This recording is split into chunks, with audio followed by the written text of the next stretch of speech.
There are about 12 NFL teams that should be taking a quarterback this offseason, but of the 12 teams, I truly believe that 5 of them have to take a quarterback this offseason. So with that being said, let's discuss the 5 teams that must take a quarterback this offseason. This will be a part 1 of a 2-part series. The second part will be the rest of the 12 teams. That video will discuss the 7 teams that should take a quarterback, not must. So with that all being said, let's begin with our first team, the Las Vegas Raiders. Now the Raiders are in a very interesting spot. They have a team that can somewhat compete now, but is just not quite competent enough to fully be that contender that a lot of people think they should be. They have great players all around the roster like Max Crosby and of course Devontae Adams. But when it matters most, the quarterback position has just been a position they've really struggled to fill in with somebody who has that Super Bowl charisma to them. They obviously had Derek Carr for many years, and while I love Derek Carr as a Raiders fan, I don't think he was ever able to really be that playoff and championship winning guy. And this year, you basically rode with Jimmy Garoppolo and Aiden O'Connell, which was a total fail for the most part. I'll give Aiden O'Connell a little bit of credit. I think that he did some really good things with the short amount of time he was able to show off his skill set. So I think for Aiden, he's basically locked himself up as a backup quarterback for the next several years, which for his sake is a really good accomplishment for somebody who was taken late in the NFL draft. He's also somebody who I would trust if my quarterback went down for a game or two to keep us in those games and potentially win them. Now with that being said, he should not be the starting quarterback for this team next year. You should be able to open up some cap space, as well as you also have the 13th overall pick, and with AP coming back as their head coach, I expect them to be pretty aggressive in finding a quarterback this offseason. If you're Antonio Pierce, you have to make a lasting impression to make sure that you secure this head coaching spot for the next 15 to 10 years. The last thing you really want to do is not take a quarterback and roll with a guy like Jimmy Garoppolo or Aiden O'Connell and then lose your head coaching job because of those quarterbacks. You look at what happened to Frank Reich down there in Indianapolis, that's kind of what happened to him. And then the immediate next head coach drafted quarterback with their very first draft. So I expect something very similar to that with Antonio Pierce this offseason. And I think there's a couple ways you can go down this. You can obviously take a veteran like a Russell Wilson or Kirk Cousins, or you could use your 13th overall pick, or maybe if you decide to trade up to get one of those top tier rookie quarterbacks. I personally would love Jaden Daniels for this team, but I might be a little bit biased as a Las Vegas Raiders fan. But I'd also be very happy with a guy like Kirk Cousins or Drake May or whoever decides to come to this team. I think I stand with all Raiders fans that we just all want a good quarterback. I don't think it really matters what the name is, just play competent football and we'll be pretty happy. Now before I get to my next team, I want to give a special shout out to the sponsor of today's video, Underdog Fantasy.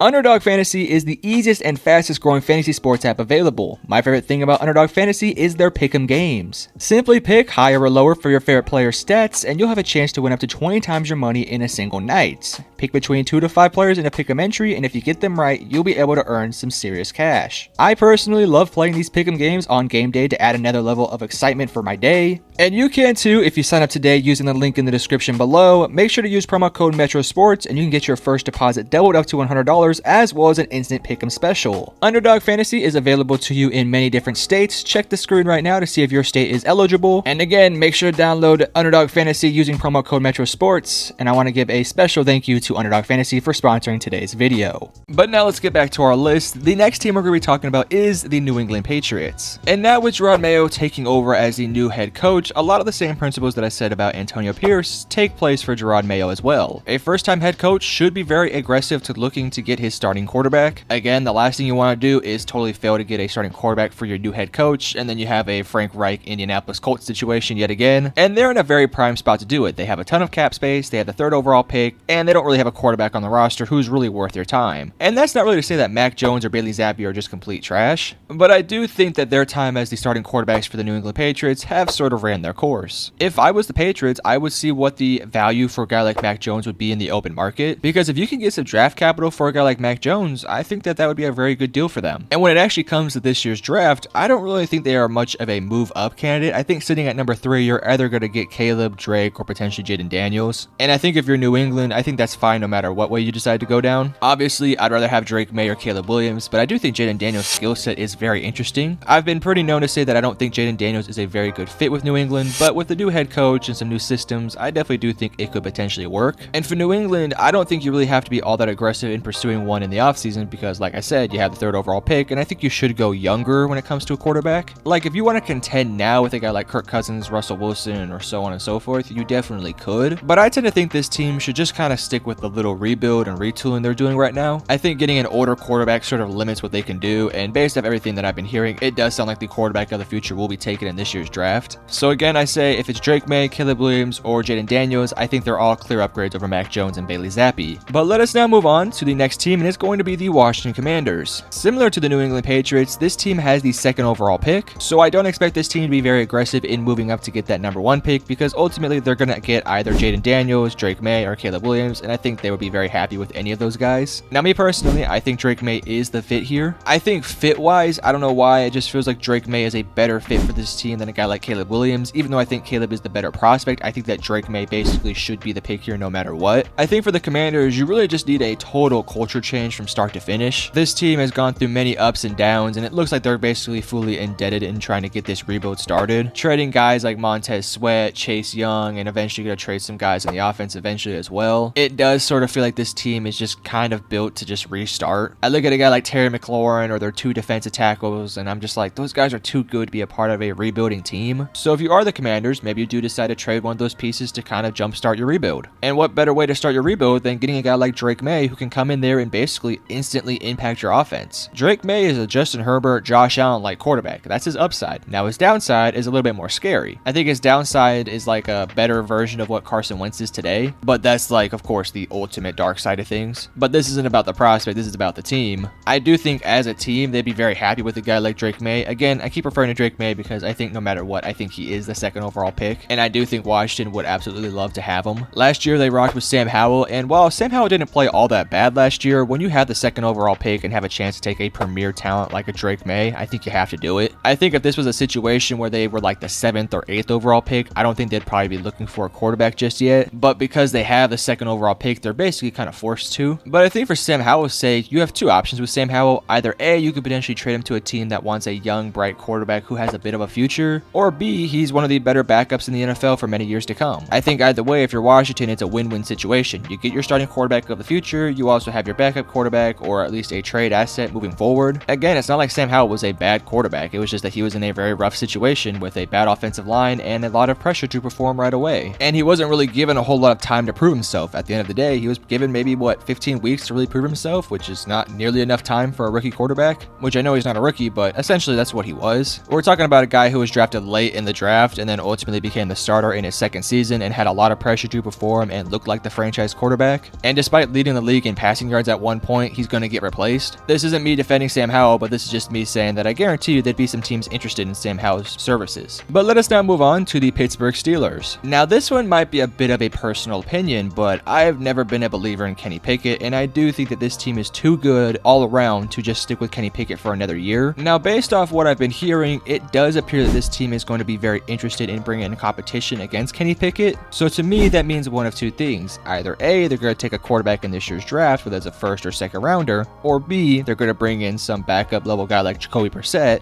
and trick the media into thinking that they could be the starting quarterback, and then of course give the starting quarterback position to Kenny Pickett and then say, oh, he proved himself this offseason. For me, I think it has to be a rookie quarterback, or I think it has to be a Kirk Cousins-like guy. And the reason why I say that is I think this team is way too talented to continuously be a team that's missing the playoffs or being bounced out of the 1st round. Offensively speaking, you have good weapons, the offensive line is improving, and defensively speaking, it is a little flimsy at times, but for the most part, they did a lot of good things this year. And with Mike Tomlin, this team is always going to be competitive, so you give this guy a competent quarterback, I think there's some good things that could happen for this team. Again, whether it's a franchise rookie quarterback who could be on your team for the next 10 years and prove himself, or if they want to go out there and get a proven veteran who can come in there and basically instantly make an impact, I think they're both valid ideas. If you're Pittsburgh, you might want to maximize your window to contend now while the AFC is fairly weak, because if you don't, you're wasting your talent that's already on the roster, you're also pissing off guys like George Pickens, Deontay Johnson, Najee Harris, so on and so forth, and essentially closing your window faster just because you decide to stay loyal to a guy like Kenny Pickett. I don't know why people keep defending Kenny Pickett. He's done nothing in his 2 years as starting quarterback for the Pittsburgh Steelers. And while I understand the situation and opportunity he was given was kind of questionable, with a guy like Matt Canada leading the way, some questions on the offense, and of course Mike Tomlin being the head coach, at the bare minimum, I haven't seen any flashes of what he could be. Had he shown off a couple crazy throws or done a couple crazy plays or did this or did that to prove himself to be the the franchise quarterback moving forward, I probably wouldn't be having this conversation. But because he was so bad, regardless of the situation around him, I don't really feel like there's any other choice than to get a new quarterback this offseason. That could just be my opinion, but I think there's a lot of Steelers fans who would also agree with me. But finally, let's talk about the last team on this list. It is going to be the Atlanta Falcons. They just brought in a new head coach, and no, it's not Bill Belichick, and no, it's not Ben Johnson. It is actually Raheem Morris. And while I don't really love the hire, I also do think that the upside of it is pretty nice. Raheem Morris is a very smart mind. I think he wasn't really dealt the best hands when he was a head coach earlier in his career, but I do think now he's going to be dealt a very good set of hands. And similarly to guys like Gerard Mayo and Antonio Pierce, you are now a first-year head coach. I think the pursuit for a starting quarterback has to begin now. Now, as it sits right now, Atlanta's at a very unique situation, because as it sits right now, they don't have a top 10 pick, which is usually what you want to have to get that premier quarterback in the draft, and they also don't really have a butt ton of money to go out there and spend huge amounts to get a Kirk Cousins. Could they hypothetically make the moves to get a guy like a Kirk Cousins? Yeah, they probably could, but my point is they don't have that space open right now necessarily. But there's a certain quarterback who, if the Chicago Bears decide to take a quarterback in this year's draft, will become available, and that is Justin Fields, and I think he could be a very good fit down there in Atlanta. I think your options are this: either A, you potentially trade up for one of the top 3 quarterbacks,